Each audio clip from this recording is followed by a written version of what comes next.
Anna Ogier-Bloomer is a feminist art and photographer. She was born in Hartford, Connecticut, raised in Cincinnati, and now lives in Brooklyn.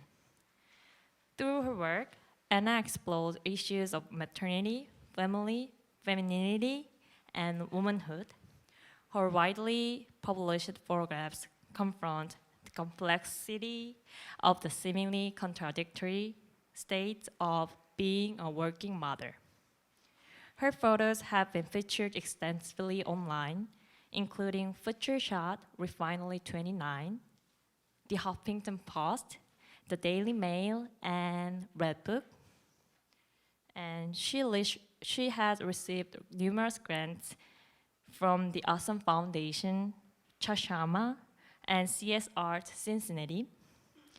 And her work has been shown at galleries and museums nationally, including the Contemporary Art Center in Cincinnati, the Museum of Fine Arts, Boston, Bridge Art Fair in Miami, Basel, and at the Attleboro Arts Museum in Massachusetts.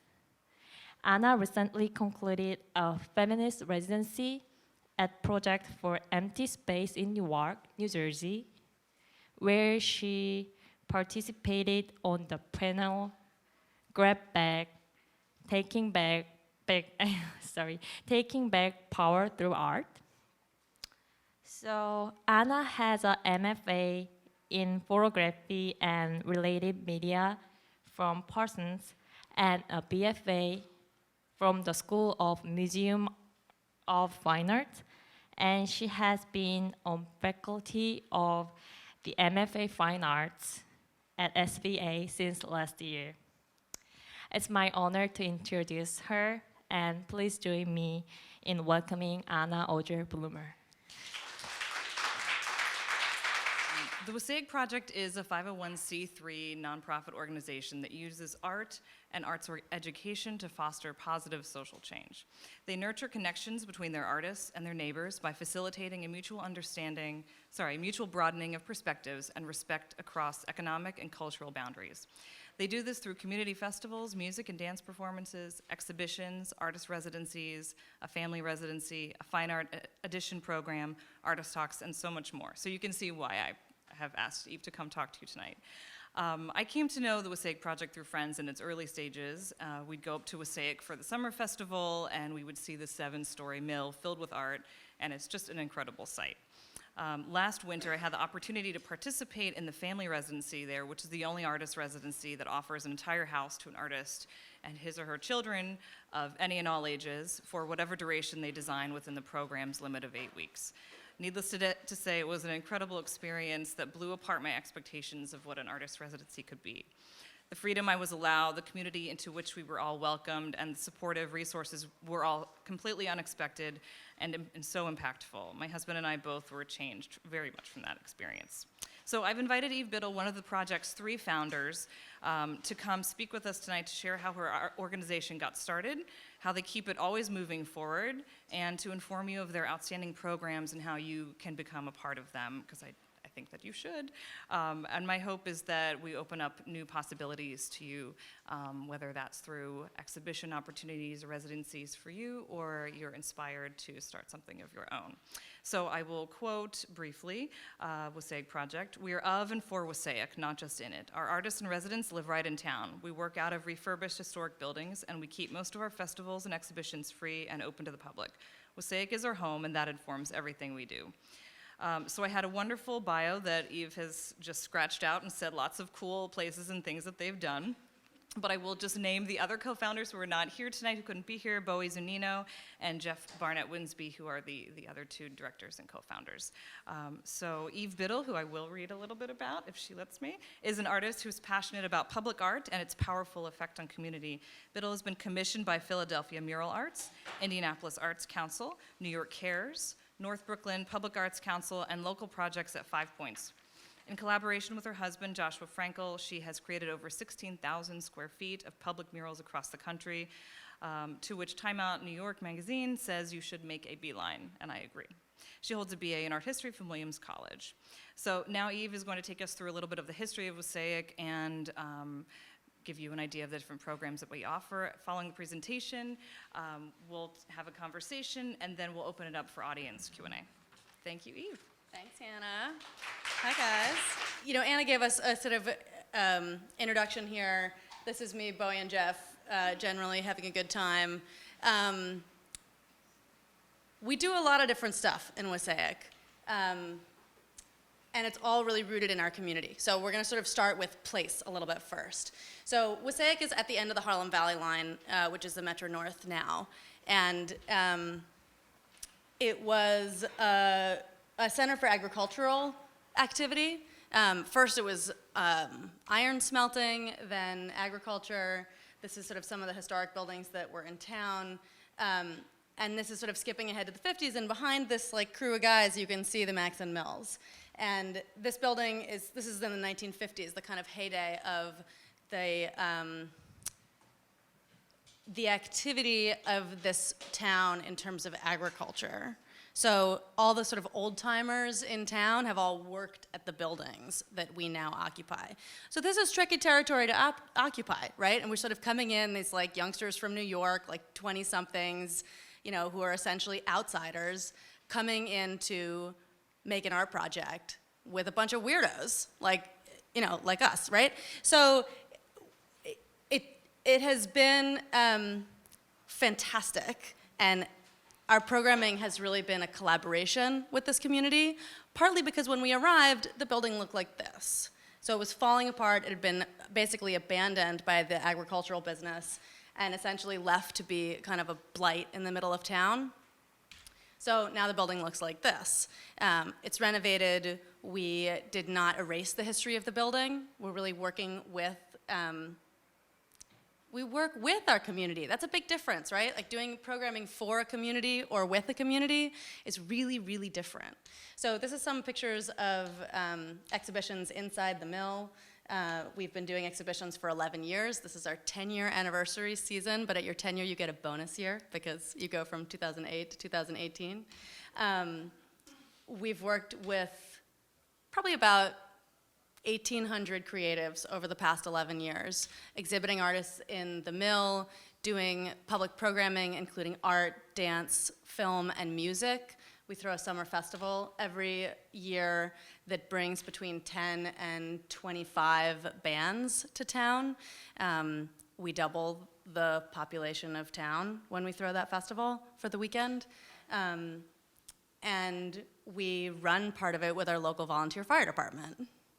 You know, again, doing programming with local partners. And it's not that we're like inviting them in, how can they support us? It's that we sit down with them and we say, what do we want to do together? You know, what do you guys think a great party's gonna be? This is what we think. What do you think? Okay, let's figure it out together. So the other thing that we've been doing since we first came in is working with youth in the community. And sometimes I describe what we do as a sort of hybrid of emerging artist incubator and community development organization. And these things are really married together. So we're like working on an infographic to explain what that means, but there's a year-round artist exhibition program and year-round artist residency program. And the other programs are basically built on that backbone. So there's always arts public programming happening. There's always artists in town. So the arts education program is in our building adjacent to the exhibition space, so we teach to the exhibitions. And then in our partnerships with our local public schools, we bring in education fellows who are in our artist residency program. So there's a great symbiosis between the programming that we're putting on and the artists who are in town in our residency program. So we're doing education on-site and off-site. On-site is in our drop-in art nest space. It's all ages. It's really casual. It's open every weekend. Oh yeah, and this is the school play. So being flexible has been really important. So we were approached by one of our local public school partners 2 years ago, and one of their key staffers left. They used to do a musical every year, and they sort of said, well, we're kind of fucked, what do we do? Can you guys help us out? What do you think? And so we worked with them to do Fantastic Mr. Fox, a play version, because we don't really have musical direction expertise in-house, so we went for a play, and we designed, first of all, we accepted every student who auditioned. So there was a cast of like 50 middle schoolers and high schoolers, which was complete chaos, but really fun. And we worked collaboratively with groups of students to do costumes, set, and sound design. And this is the cast. So, you know, it was pretty fun. So we also, the programs that we do embedded in our local public schools teach to the practices of the artists who come up. So if you're an education fellow and you come up to our residency program and you're a sculptor, our education director develops a sculpture curriculum with you to teach in our local public school. If you're a video artist, maybe we'll do a music video. If you're, you know, an installation artist, maybe we'll do a collaborative installation with the class. So the great thing about that is that it's doing development in both directions. The kids are getting exposed to different artists, different people from different places, different practices, different ways of working and mediums. And then the artists are coming away with a curriculum that's designed for them. And that's theirs to work with, you know, out in the field. And part of that is professional development for the artists, specifically educators. I mean, our education fellows are maybe 5% of the artists who we bring through the residency program, but it is something that we're really proud of and excited to develop more. Yeah, exactly. That was an installation by Sarah Sandman that we've incorporated into the Art Nest. So this is the drop-in art making space. This is Hallie Scott, who's now doing education at the Getty. She started with us. Bringing kids, groups of kids into the exhibition has been really important, and bringing their work into the exhibition too, to sort of let kids sort of feel like they're on, in dialogue with our artists who are professionals, which has been really empowering for the kids, which is really fun. A sort of Klaus Oldenburg inspired project. All right, so public programming. This is what kind of brings the most adults up to Wassaic. Beyond our artist programming. When we started in 2008, we had no plan. I mean, truly, it was like we got access to the space, we called all our friends, we threw a party. And we had 35 artists installing in the mill, we had maybe 15 bands, we sort of called Yours, Mine, and Ours and said, okay, you guys call Yours, Mine, and Ours and let's expand. And we had about 500 people come through, and it was just a weekend. That was it. It was like a one-off. Bowie and I were collaborating as artists. We were doing social practice projects. We were really interested in bringing people together. And then we had so much fun, we kept going. You know, we sort of just put it on our credit cards. We sold a couple pieces of art, basically broke even, and that was that. And since then, it's grown to a festival that brings in about 5,000 people over the weekend. We do art, music, dance, and film, and we throw a really raging party. So this is the Saturday Night Festival barn stage with about 800 people in the audience here. Really, really, really a good time. So we do film programs, like I said, dance and music, and we really try and create situations where artists and creatives can have conversations across discipline and across sort of artist and artist appreciator, and then also situations where like, oh, you heard of Rubble Bucket and you came up for this band, like what else is happening? Whoa, I just saw, you know, Earl Mosley Dance Company on the porch, and that was totally unexpected and not what I came for. And it's a little bit of like a subversive way of like mixing mediums together and getting people exposed to things that they weren't thinking about before. So this is just a daytime shot of our barn stage.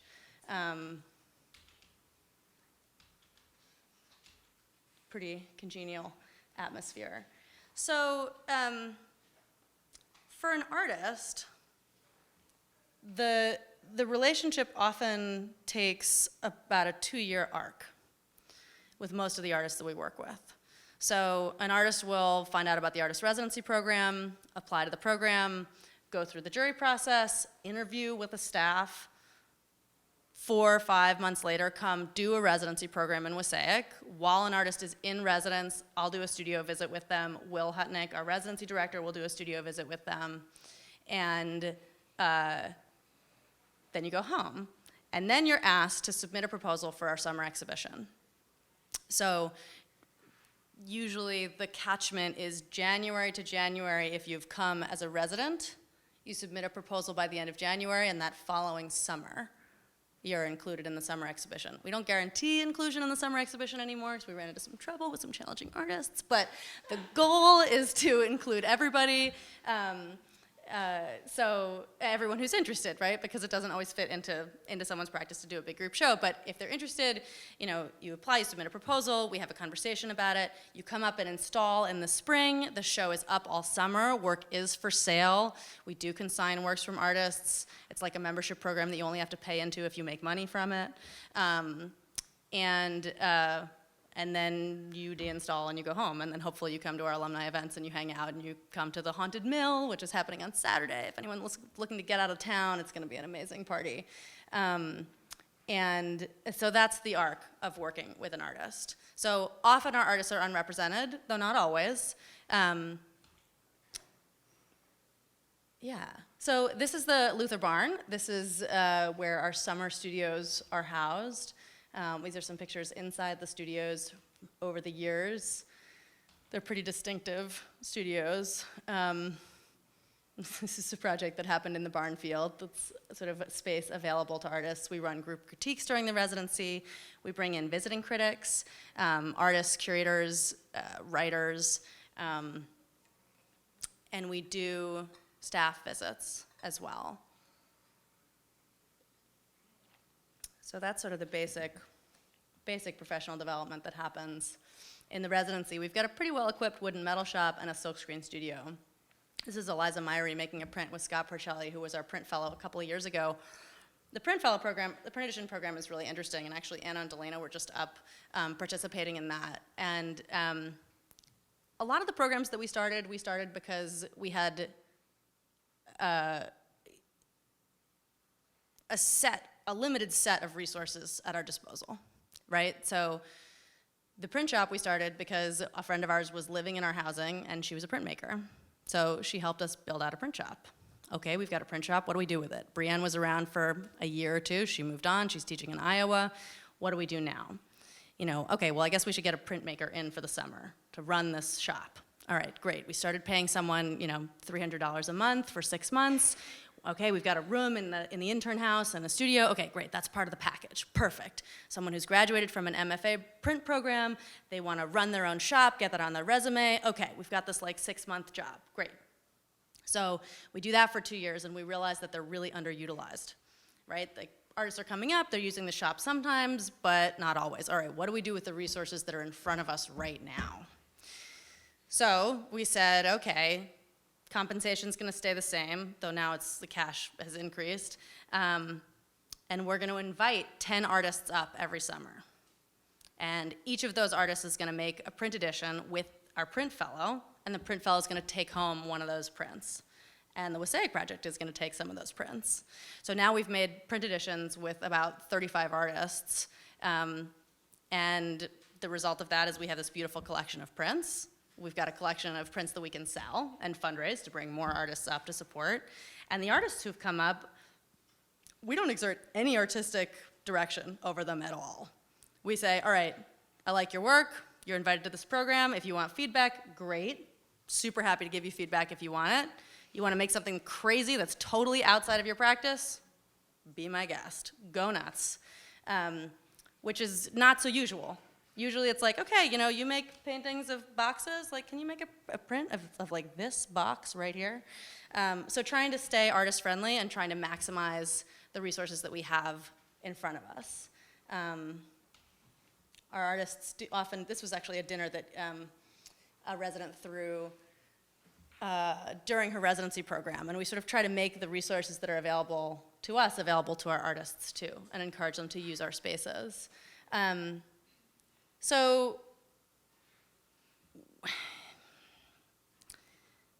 you know, what does working with a community mean? I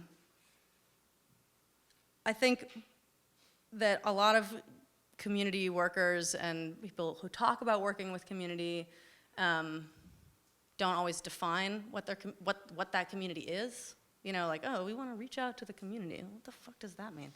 You know, who's that? Like, so for us, our focus really is on youth development, and partly that's because it's a really depressed area economically, and there's a real disconnect between jobs that are available and skills that are being built in the community. So we're not exactly a job scale building program, but we're certainly not a rendering art skills program. We're really a non-cognitive transferable skills program. So you're learning collaboration, leadership, resilience, tolerance of things that are other than you, and defining that and defining the community organizations that are right here with us, like the Volunteer Fire Department and the Northeast Community Center, that we can really do meaningful, deep work with those kids. It's sort of where the Venn diagrams of the populations we work with really overlap, has been really important to the evolution of our program. So this has been a space, the Community Day Parade and Heather Meadow Parking Lot. Have any of you guys been up for Heather Meadow Parking Lot? That seems like right up. Yeah, no, not yet. Anyway, that's another great event that was started by artist alums. So Heather Meadow Parking Lot, the Community Day Parade, the Sandwich Club Summit, Halloween, these are all events that our artists brought to us. We've been working with artists over the years, and they said, hey, can we do an event using some of the resources that you have? And they've grown into really amazing projects. This is the tractor pull. Again, the fire department coming to us and saying, hey, can we do a program with you? So we launched a new website in May. It's really exciting. One of the features is that we are now profiling every artist that comes through us. We've worked with about 700 artist residents in the past 11 years, and we've only profiled maybe about 150 of them because we started our program doing this only about a year ago, or a year and a half ago. I encourage you to go visit our website and check this out. They're really cool. I don't have any more information other than this is happening here. But one of the reasons that we started doing this is that the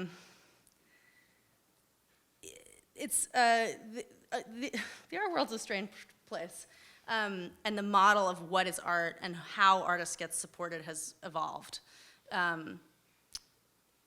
especially in the past 100 years, but beyond that as well. And the idea of a bunch of wealthy individuals giving the Wassaic Project a bunch of money so that we can bring students like you guys up to Wassaic to make work and basically do whatever you want is kind of a hard one to justify, right? Well, why would I do that?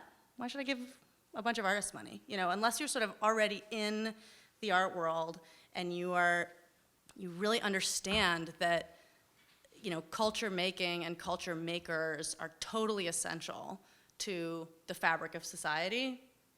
Why? Why would I do that? So part of what we're trying to do with this artist profile pages is to essentially catalog the effect of community and place on the artists that we work with. In part to create a really beautiful profile page for every artist that we work with that they can use professionally, and they can use all the photographs that we take of them and the beautiful portraits and the portraits of their work in the studio and the process shots. And it's also like a compendium of here's why. It's an archive of what effect that money has on our culture and on the people who are on the receiving end of that. That sounds a little cold and calculated, but it's important. And the story that we tell about why art is essential to our lives is really important. Oh yeah, so this is sort of the landing page on some of these. So collaboration has also been really, really important to our evolution as an organization. This is a project that Bowie and I did 11 or 12 years ago now. Called Object of Disconsumption. These were these sort of temporary tattoos of thyroids that we worked with women to put on. This is a process shot of our first collaborative project, which was bowls of candy, mercury thermometers, and teeth and bones, and we sort of made a lot of work about the experience of illness. Oops, all right, we're gonna whip through these.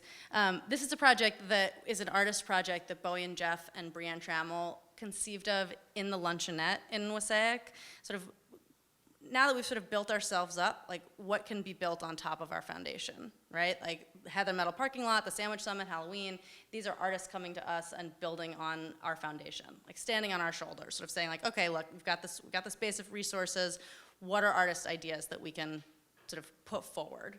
And we're actively looking for those ideas. You know, Tiffany Smith is bringing up, you know, a group of women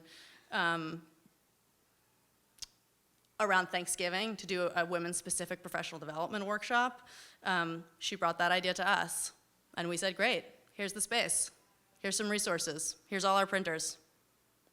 Have fun. You know, let us know how it goes.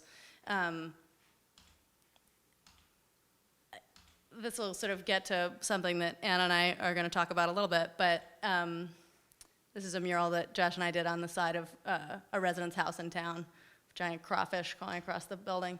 The Lantern Inn is an amazing restaurant. This is what the building looked like in the 80s, in the 2000s, and now.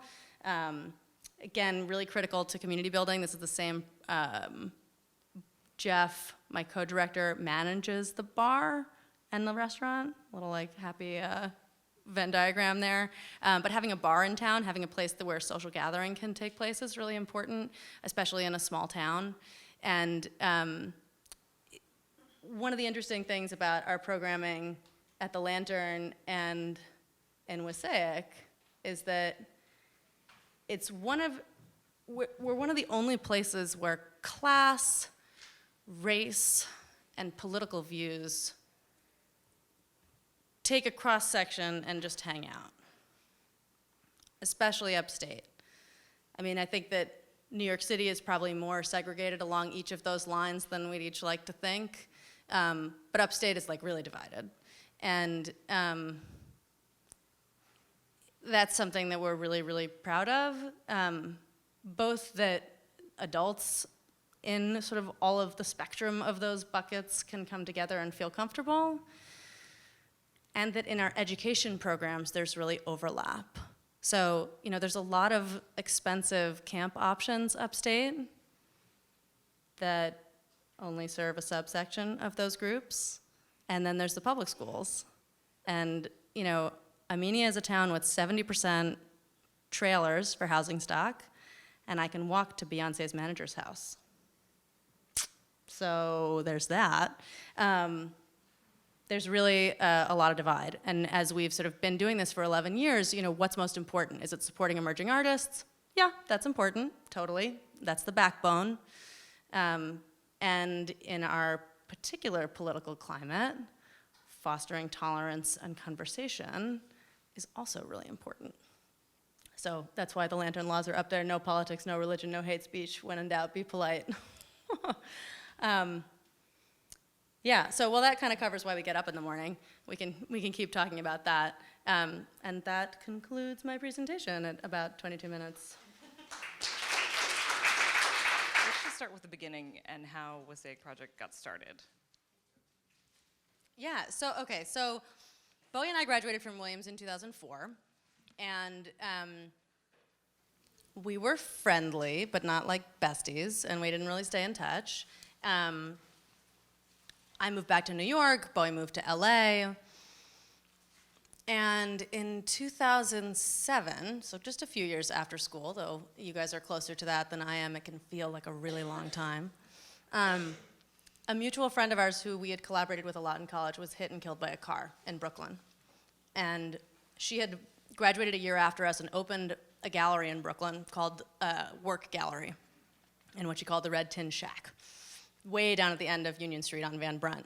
And Bowie and I both really admired Emily and Emily Driscoll, and that she just had this sort of balls to just go and do it and be like, yep, I'm gonna show my friends work, and I'm gonna show strangers work, and I'm gonna get it done in this tiny garage space, basically. So Bowie and I reconnected very drunk at her wake in Boston, and we said, okay, yeah, let's start collaborating, because Emily kept talking about getting us all back together. You know, we sort of had this group of friends that would work together in college, and we hadn't done it. And that was the end of that. So Bowie went to RISD, and in the middle of her first year, she was spending a month in the city, and she was gonna collaborate with a performance artist who like bailed on her, and she called me and was like, hey, do you wanna do a project together like in the next 2 weeks? And I was totally primed for it. You know, I'd been making work in the city, I just started making public murals, and we did our first collaboration, and then we got access to this property. And someone else had the idea of throwing a festival, actually. These like weird hippies we'd been hanging out with in Providence who like then disappeared. And we were like, well, you know what, we could throw a music and arts festival. That sounds fantastic, actually. Let's do it. And I mean, I sort of joked in my talk that we had no plan when we started, but we really didn't. It was like a one-off event. It was sort of in the realm of social practice, art, and you know, fun, and throwing parties in our 20s. And then the experience of it was pretty transformative.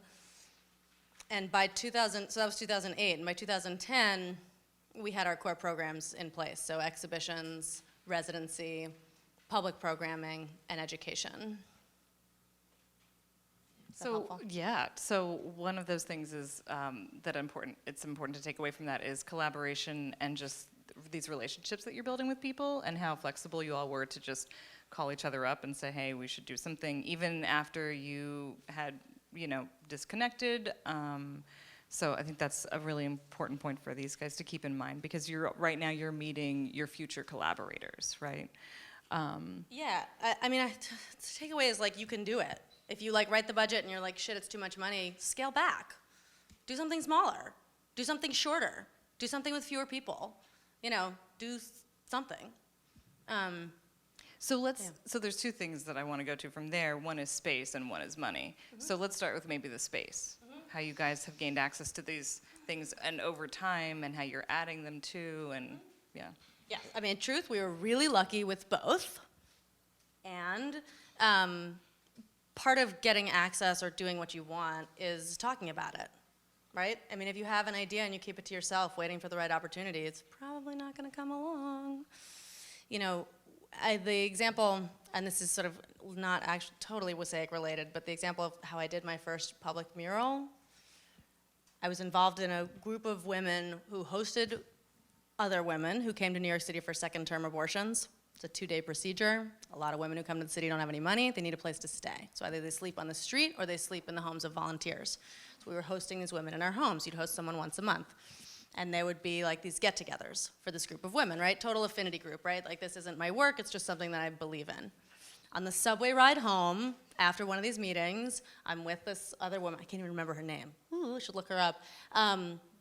And we started a conversation, like, what do you really want to be doing? And I said, well, I'm an artist, but I really want to be doing public art. And she was like, oh, well, I work for New York Harris, and I could probably make that happen. And within 2 months, we'd done 2, maybe 600 square foot murals, because we just started talking about it. So with space and money, if you have an idea for a project, talk to everyone you know about it, because you never know, right? I mean, we sort of had an idea for a festival. We were kicking that idea around in Providence, and it turned out that Bowie's father had just bought this weird building, and he didn't know what he was doing with it, and we just asked. That's the mill, right? That's the mill, yeah. All right, so it's all in the family, right? Like, real lucky break on this one. Totally acknowledged. But the mural thing, that was just talk in a context that was totally unexpected. And I do think that space and money and opportunities come up in that way. So money's a great question. You know, the first year we just did everything by the seat of our pants. We bought some clip lights at Home Depot, put it on our credit card, sort of hope for the best. Everybody donated their own stuff. The bigger you get, the more the artists you work with expect from you. We spend way more on our artists now than we did in our first few years, partly because we have the resources to spend, and because people expect more, as they should, frankly. So now money, most of my job is fundraising. That's the stone cold truth. But I really like it, because fundraising is talking about ideas that I really, really believe in, and work that I really believe in. So when it comes to fundraising, have you had to build new skills that you did not possess before? Miles on miles of new skills. Tell us Yeah. about those.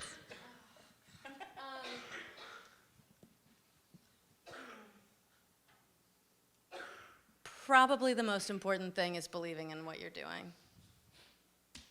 That's kind of what it boils down to. What's been the hardest? What was the hardest thing that you had to learn how to do?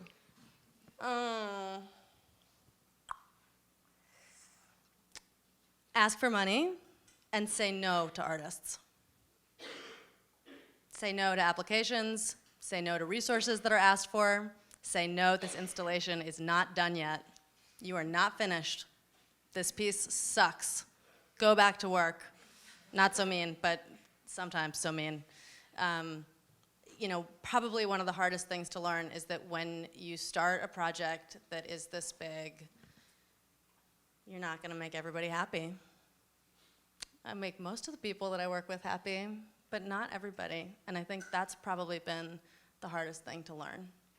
To really know that in order for this to be the best that I believe it can be, sometimes I'm really just gonna disappoint people. So, you know, in the first few years, that was sort of impossible for us to do. And I think things weren't as good as they could have been. And as we learned how to say no, you know, dealing with that challenge is ongoing. It's hard. So I think that's useful for them to hear too, because they're hearing the other side of the coin. As artists, we're rejected constantly from all the things that we try for. Me too. Right? I've experienced Thank that a you. lot too. But it's helpful to hear that the struggle on the other side of it, right? Yeah, That it you don't want to sucks. say no, but you want people to be making better work. You want something to be as good as it can be. Totally, and also, you know, in terms of the broader application to say a group exhibition or a residency program, your work is often not the only thing that's taken under consideration, right? There's the whole cohort, there's the concept of an exhibition, there is, you know, okay, we've got 50 artists, but, you know, 47 abstract painters that applied, like we only want to take 10, okay, these other 37 are really good, bye. You know, that's hard. We try to be flexible with that and not be rigid about criteria. But the other thing that you should know about applications, and this is not a story about me, it's a story about Josh, my husband. He's developing an opera, and he was a finalist for the Brick Artist Residency. He didn't get it. They were disappointed. It would have been a really good opportunity. He literally gets a call from one of the jurors who's like, hey, do you want to come to Sundance instead? He's like, yeah, yes, please, thank you. And off they went, a residency that actually fit their project much better and was probably arguably more prestigious. So, you know, Jane South, who was one of my teachers at Williams, sort of said, apply, apply, apply, you never know. And I sort of thought like, oh God, what a slog, that sounds like bullshit. But there it is, it really happened. Yeah, and we often take artists who we've seen before, we acclimate to their work, we see the artist changing. You know, an artist who's been rejected twice, it does not mean they'll be rejected again. Sometimes it does, sometimes it doesn't. So again, that's a boring slog, but it's real. You know, organizations will see the arc of an artist's work developing. Or we'll see it and be like, wow, I really like that. Doesn't work this year. Or something as simple as, I'm available in September, and we got 27 people whose work is great, who's available in September, and we only have 9 spots. Sorry. So it's, you know, it's almost never personal. Sometimes it's personal. That's really real. You've got to not be an asshole. Anything more you want to say about that? Any tips for these guys about applying to things is, I think, useful for them to hear. Yeah, I mean, you guys are all graduate students, so this would probably apply more to undergraduate students, but when you have a portfolio of 10 images, it's often better for us to see depth rather than breadth. So to see 10 images about the same project rather than 3 images from 3 different projects, unless they're really related and interconnected. Because that, at least in a small portfolio, that can feel really disjointed, or it can feel like a practice is undeveloped, and what we're seeing are 3 assignments. So probably less applicable to everybody in this room, but sometimes when we edit our own work, it's hard to not want to throw everything in there, and that's not always the best approach. The best approach would be to look at what an organization has accepted and shown in the past, decide what in your work fits into that or complements that, and make a pitch that's focused. Thank you. That's really important information, so I hope everybody wrote it down. But I want to go now to your programs that you guys produce, and flexibility seems to be, I think, everyone's middle name over at Wassaic, and you're probably the chillest human I've ever met in my life. But so how do you determine what's the next project or program that you're going to run? How do you decide if it's feasible? Do you develop timelines for things, or do you just kind of throw everything in the mix and see what happens? And I just want to reference the example of the family artist residency, where you guys were like, well, we have kids, and so like people who have kids and are artists should be able to do residency, so like here's a creepy house. It's wonderful and creepy. It's terrifying. We're moving it. We're moving the house. No, Yeah, okay. It's gonna be a schoolhouse. Take Will's the, old take the apartment. tire swing. Okay. Yeah, it's gonna be good. But yeah, so. Okay, so, all flexibility. right, this has changed over the past 11 years because now we have a board, we can't just wing it as much, you know, we gotta pay the bills, we've got this enormous payroll that we have to meet. That's like probably the scariest part of my job. The family residency is actually a really good example because when we started the residency in 2010, every round we would get requests for families, like, hey, can I bring my kid?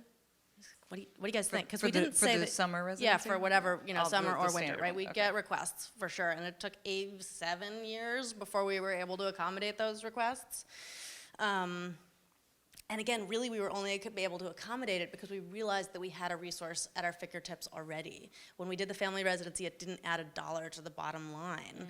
We'd had this house that was full of interns in the summer. We were renting it to artists who like wanted to stay in the area for an extra 6 months or something, and we were like, oh, we could not do that and put families in that house. And we had an extra studio, so that's what we started doing. In terms of starting new programs, we've really developed organically, for better or worse. I mean, on the good side, it's been responsive and flexible, and when an artist suggests something, we really think about it and we try to accommodate it, and we think holistically about that, like have other artists asked us that? Can we change our program in some way to accommodate that? On the downside, we've started all kinds of shit that we can't afford, right? So we're like constantly playing catch up. And at most larger institutions that are more mature than we are, you don't get to start a program until the funding is in place. So you come up with an idea, it's really baked, you apply for grants, you get the grants, and then you do it. We're usually the other way around. We're like, let's wing it, here we go. Okay, we did it, somebody give us money for that. Which doesn't always work. And sometimes gets us into a real hole, too. So, what do I recommend? I don't know. But it's both working. are really It's important. working for you guys. Yeah, both are really important. And actually, we may be in this sort of like programmatic flux moment, which is really interesting. So, Will Hutnick is our residency director. He's been with us for 3 years. We really love him. After he'd been with us for about a year, we went on a long walk, and I was like, you seem like you're gonna burn out. How can we stop that? And he said, I need some time off. I don't want to run the residency every month. We said, great. We're going to take November and April off. You can go do residencies. You can hang out.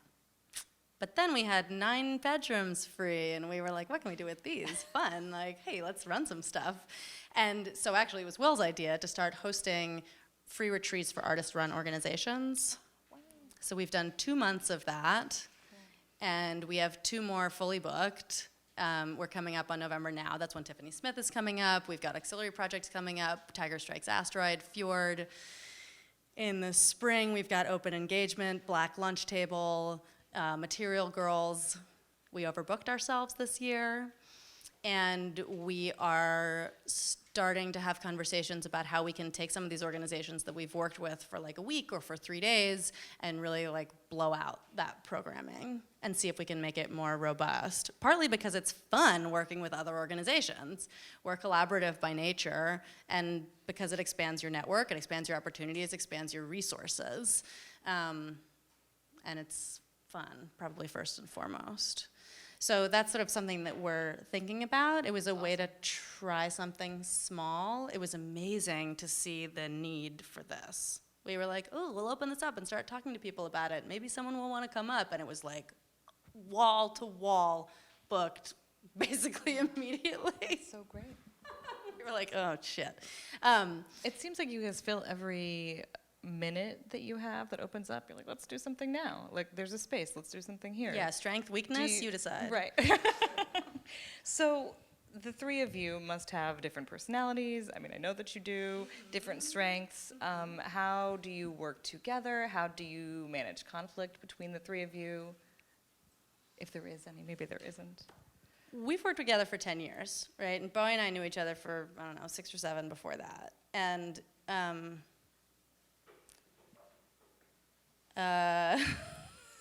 we gang up on each other all the time. 3's a really nice number. You know, especially in curatorial, there are things that Bowie and I love that Jeff hates, that Bowie and Jeff love that I'm like, what? And that Jeff and I are like, yeah, Bowie, too bad, you're overruled. Rule of thumb is if 2 people really like it, it wins. But if one person really says no, we don't do it. Yeah, we all have really different strengths. Yeah. And some of our weaknesses overlap, unfortunately. But there is, to crib like a corporate consulting book that's really hot right now that we're all reading, radical candor between us. You know, you have to tell each other when you're fucking up. And you have to tell each other when you're doing a good job, and you've got to tell each other when you disagree. And that's really important for basically anyone you're working with, but especially your collaborators and anyone who's working with you. And our staff are they're really all collaborators. I mean, you know, we're like technically the boss, but like, what a shitty approach is that? You know, it's a workspace that where our staff's ideas are truly valued, which is not always the case. So that's really important, and important for balancing personalities, but giving each other the freedom to really disagree. I mean, like, really disagree. That's okay. Yeah. I will say that I really felt that respect for your staff, for your team when I was there, that Will and Tara are people who are, you know, fully empowered to you know, run the things that they're in charge of. So it's not just something that you're saying. I really felt it. Yeah, it's we've also been palpable. an amazing staff incubator. One of our staff is leaving us right now to go work at the Studio Museum, so I'm like super proud. Yeah, Getty, Southern Exposure, Whitney, we're all over the place. So there's so many questions I want to ask, but I think we'll go there since we were talking about Bowie and Jeff.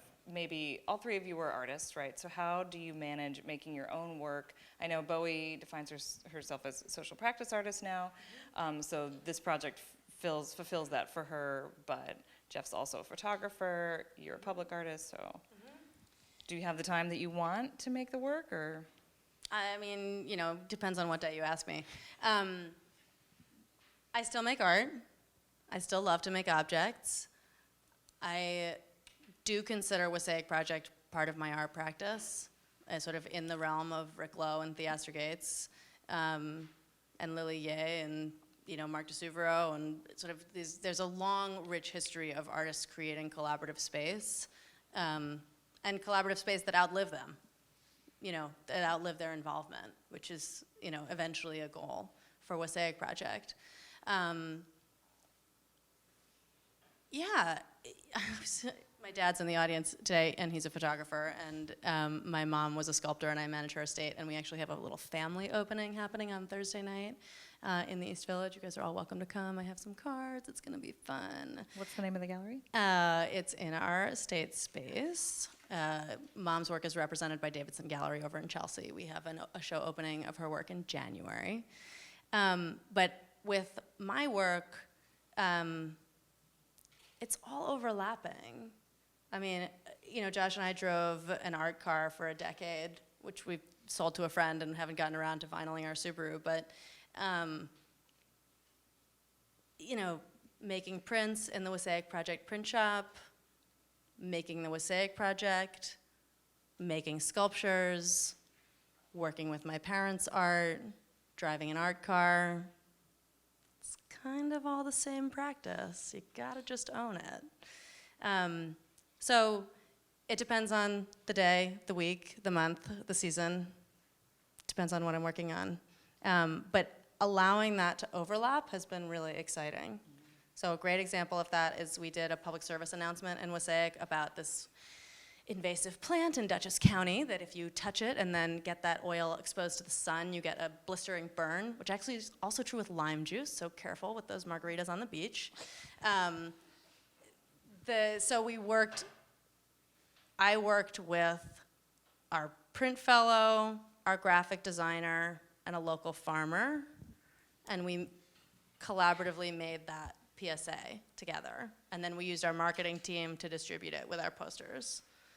That's like an object-making art project that is totally under the umbrella of this like runaway train organization that we founded,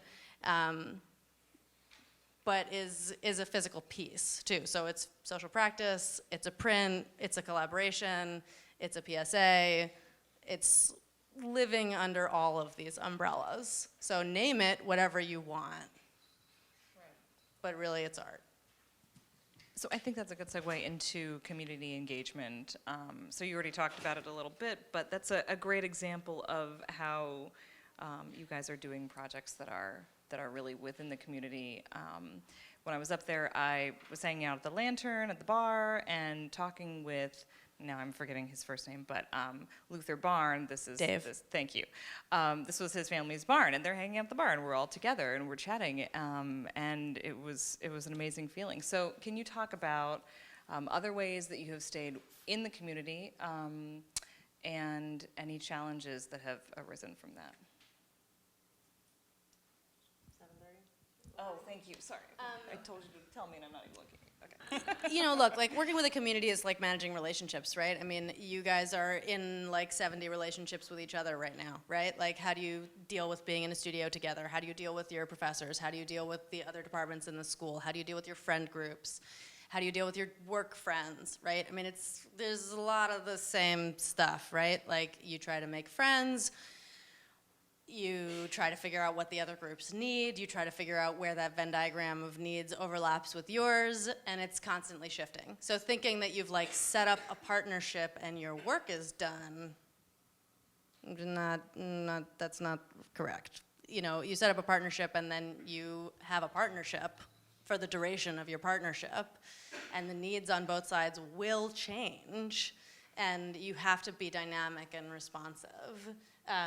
And you also have to not be afraid to ask for what you want. Another project which will segue into one of the things that we can't forget to talk about tonight is that we are collaborating with the Ladies Auxiliary of the Wassaic Volunteer Fire Department to put on an election day event. Who has a plan to vote 2 weeks from today? Okay, so everyone who doesn't have a plan to vote and can, please consider making one. And if you're like burning with shame because you don't have one, that's okay. Just make a plan for a year from now and 2 years from now. Really important. And hold your friends to that too. So we're doing a party with the Ladies Auxiliary. They have thrown a meatloaf dinner on election day for many years. And so we sort of came over and said, hey, we really want to like blow that up. We want to like get more attention to that. How can we work together, right? And so part of that is I'm going to be sitting at the fire department all day on Tuesday from like 6:30 in the morning with a big thing of coffee and cookies that me and my kids are going to make. And we also worked with our graphic designer to do posters. And we're working with our marketing team to put those posters up. And so we're both pushing our own agenda, which is get people out to the polls and make a social thing happening at the polls that's already happening more amplified, but also pushing their goals, right? meatloaf dinner costs $12, that funding goes to the volunteer fire department. They want more bodies there. We want more people to vote. Everybody wins. Where's the overlap of the diagram? So figuring out how to do that together is really important.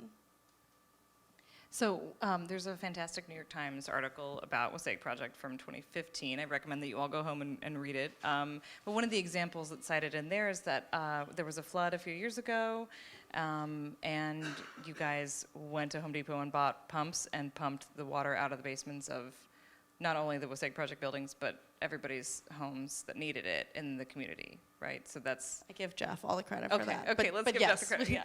Jeff deserves that. And he's also on the Firefighters Commission. Yeah, Can you talk about that a he's little bit? technically Okay. the Honorable Jeff Burnett Winsby for life because he is the fire commissioner of Wow, okay. Wassaic. Yeah, which is an elected position, which I think is a great example of how embedded we've become in the community and how it's not just lip service.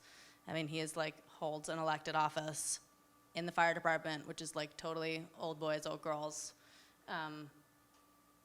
in not quite the way you'd expect, but pretty old school. Are there any conflicts that you can cite that we could hear about how you managed something that was challenging? Not conflict necessarily, but any challenge. Let me count the ways. No, well, here's a good example.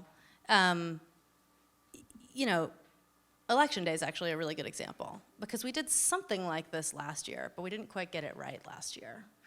Last year we said, hey, you know, auxiliary, you guys do this meatloaf dinner, we'll do a poster, and, you know, we're gonna set up coffee and cookies outside the building with music, make it like festive. Nobody gave a shit. It was like, nobody stopped to say hello, no. So we sort of went back to Nancy and Susie and we're like, how do we get that wrong? And they were like, well, just come inside. Just come hang out inside. We were like, oh, right. So even after a decade of doing this programming together, we still totally fuck it up on like really obvious, like, yeah, okay, that would, you know, that'd be smart to just come inside. Right, good idea. Look, there's all kinds of challenges politically. There's visible Confederate flags. There's just as many Trump stickers as Bernie stickers. It's actually a purple district. For the first time, a friend of mine is running for Congress. Antonio Delgado, he's amazing if you're thinking about volunteering before the election, doing calls at all. Now I have my civilian hat on. This is not Wassaic, completely separate from Wassaic, 501c3, whatever. He's amazing. He's really great. He really has a fighting chance. The truth is, it really is purple. It's like basically split Democratic Republican. You come up from Brooklyn, it's like literal sticker shock. The Trumps, I mean, it's like, oh God, where am I? You know, it was like I'm like in the Bible Belt or something. The nice thing about doing this work with the community is that, you know, people say we have, you know, shared values even if our politics are different, and it's really true. You know, one of the more amazing moments I've had is sitting around the fire with someone who we work with a lot at the fire department, who basically said, look, before you guys came in town, if I saw someone who looked like a hippie, my instinct would have been to just punch him in the face. And I've met some really incredible people with working with you guys. And he's someone who now hangs out with our residents and will come up to people at the bar and say, what are you working on? And introduce himself. And like, that's, if that can be the future of rural America, we're in good shape, or at least better shape than we are now. So in some ways, that's really the work that we're doing in Wassaic. So I think that's a great note on which to give you the chance to say your Eve's 3 points. You already said voting plan. Do you want a reminder? Here. And then we'll pass it over to you guys for questions. Yeah, voting is really, really important.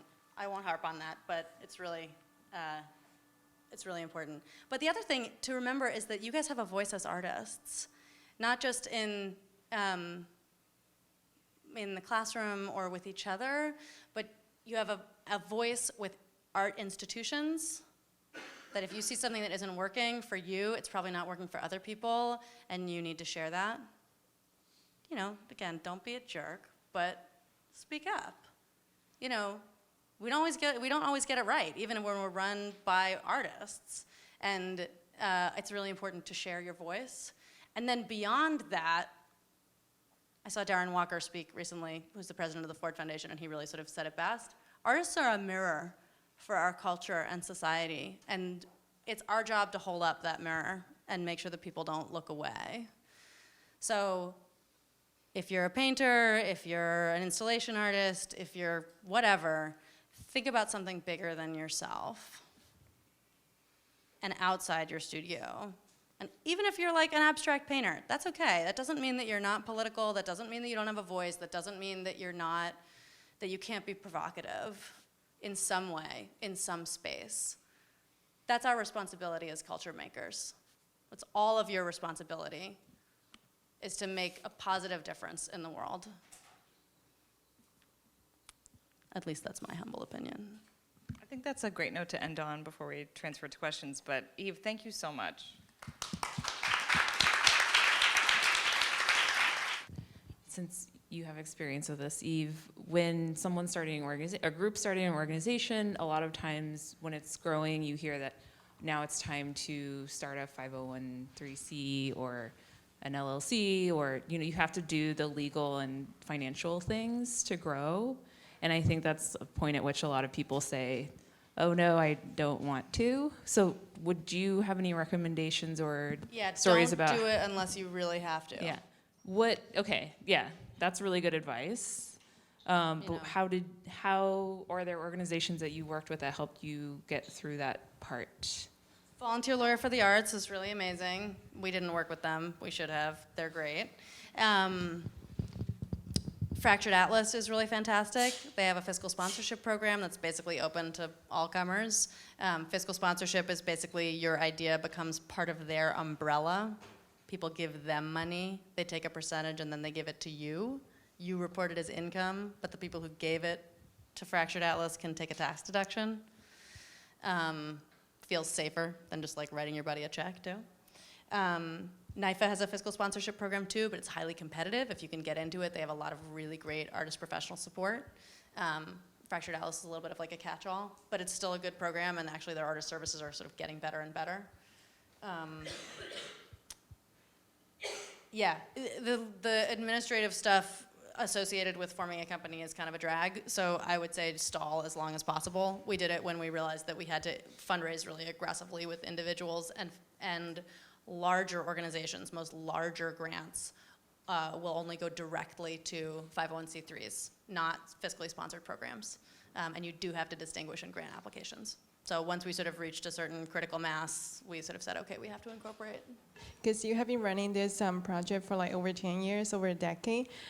When artists apply, and I know a lot of your work or your group dealing with social contests and public art, do you see artists went through the project change into more social practice, or you kind of like really appreciate artists in the program doing more social practice and public interactive work? Mm-hmm. Yeah, that's a great question. Sort of what is the change that is affected on our artists?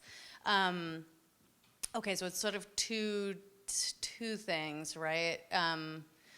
One is that because we work with between 60 and 80 artist residents a year, we would be like really crazy to only take artists who wanted to work with our community, even though our community is like primed to do collaborative projects with artists, because they would just be like so exhausted by that. It'd like be endless, oh my God, endless artist collaboration.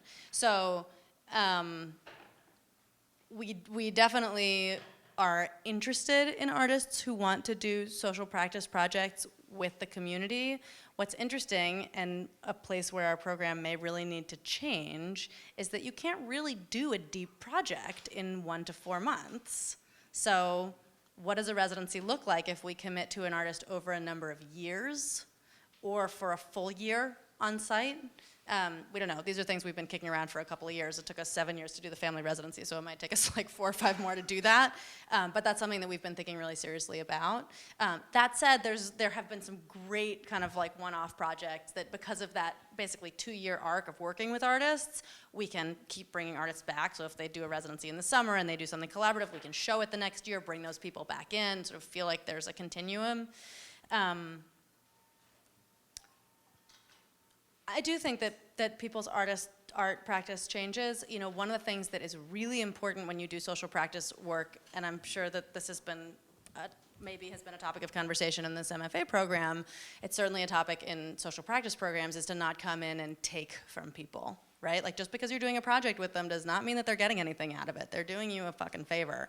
So what do they get back? So we've had artists, you know, photographers who have come up and taken portraits, and you know, we see them, and the people who they've taken portraits of haven't seen them. And so in that way, we take an active role of bringing those artists to task and sort of say, okay, you know, like, you are not going to come back or work with us until you can really fulfill your side of that relationship. So in, you know, that's sort of like a corrective measure. So that's one way that could affect an artist's practice. But I think that we've seen a lot of collaboration come out of our artist communities, and that's a way that artist practices have changed. Not necessarily that they're in their practice they start collaborating with people, but they curate each other into shows. They, you know, sometimes do collaborate with each other. And often those collaborations happen across discipline, which is pretty fun to see. That's probably the way in which artist practices are changed most often, is that their sort of community is expanded and their collaborations are expanded. I'll say that my husband did the family residency, thanks to me. And you did too. I did too, but he wasn't sure how it was gonna go. And he was like, I don't need a residency, I just need to work, da-da-da-da-da. And it totally changed him and his perspective of what a residency would be and how useful it could be to him, because I think a lot of folks feel like I either don't need a residency or it doesn't fit with my life, or it's not gonna be useful to where I am right now. And he was very resistant to that, and for him it opened up the whole world of possibilities, yeah. He also said he's never been that relaxed in his life, so thank you, Eve. Yeah. That's awesome. Yeah.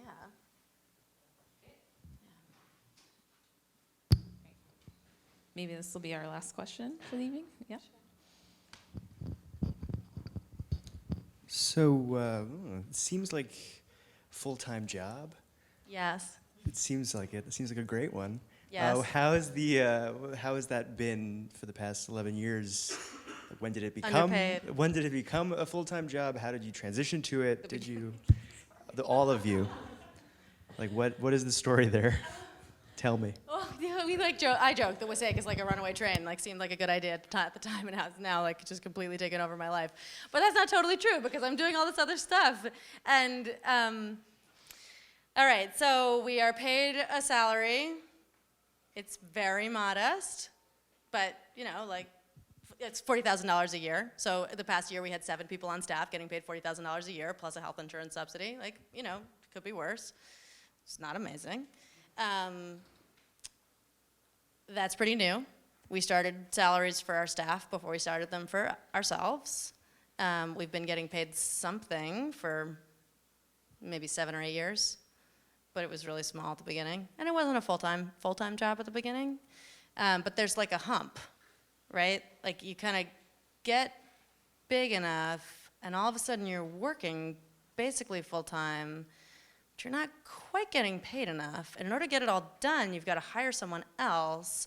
But in order to hire someone else, you've got to fundraise more. And then you're just working around the clock, which we basically do now all the time, which is fine because we really love it. But that balance of administrative work and creative work and conversation and art making and culture making, it's maybe not exactly the balance that I imagined. No regrets, but it's just so much more fundraising than I ever thought capable of or possible to be necessary. Would you ever want to start outsourcing that, to, like hiring more people to do?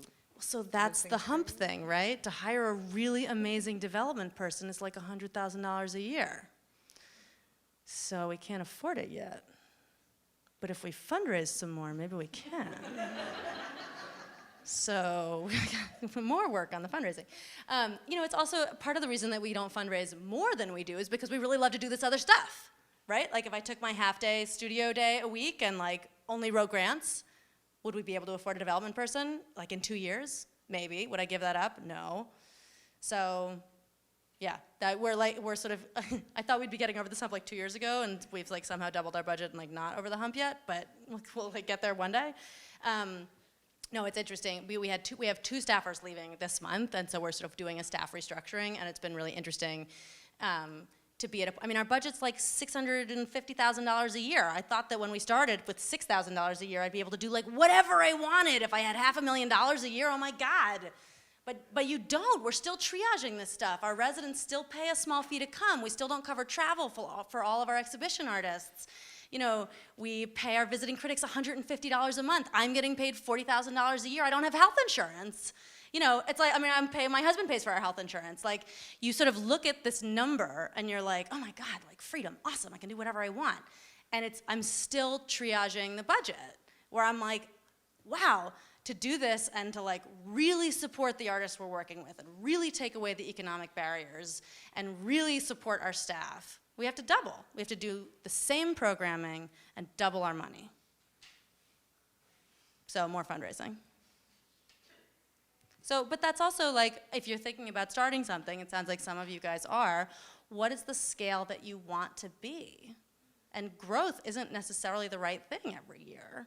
You know, maybe you want to start a residency that supports one other artist a year, and you're going to do it for 60 years. And at the end of your life, you'll have worked with 60 artists. And a year seems like a really long time right now, but it won't be when you're really old. You know, or maybe you're more ambitious, or maybe you start to fundraise and like, you know, look, 10 years in, I actually really enjoy the fundraising, because I get to have conversations like this, but with rich people. Like, but I really believe in what we're doing, so it's really fun. And, you know, our donor base is really interesting. And, you know, because we've made the donor base. Because when we do outreach, we're like, wow, Agnes Gunn is doing incredible social justice work. Let's talk to her, you know, or whatever. So it's not like a kind of, it's not totally unthoughtful, right? I mean, we are trying to make a intentional community. I don't love that word, but we're trying to be intentional about our community.